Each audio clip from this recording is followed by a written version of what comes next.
জুলাই আন্দোলনে ইন্টারনেট বন্ধ করে হত্যাসহ মানবতাবিরোধী অপরাধ মামলায় শেখ হাসিনার ছেলে সজীব ওয়াজেদ জয় ও সাবেক তথ্য যোগাযোগ প্রযুক্তি প্রতিমন্ত্রী জুনায়েদ আহমেদ পলকের বিরুদ্ধে সূচনা বক্তব্য স্থাপন করেছে প্রসিকিউশন।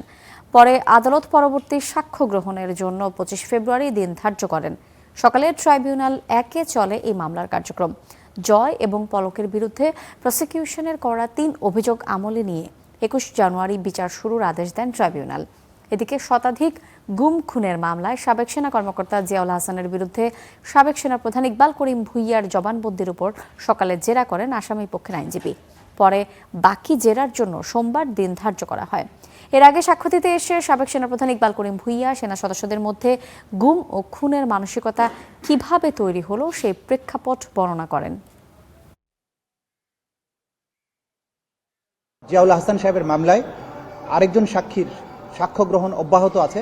সাবেক সেনাপ্রধান জনাব ইকবাল করিম ভূঁইয়া তিনি তার অসমাপ্ত সাক্ষ্য প্রদান করছেন, তার জেরা হচ্ছে। সেটা শেষ হবার কারণে, সেটা শেষ হবার জন্য যে সময়ের প্রয়োজন সেই সময়টুকু দেওয়ার জন্য আজকে আমরা কোনো সাক্ষ্য উপস্থাপন করিনি।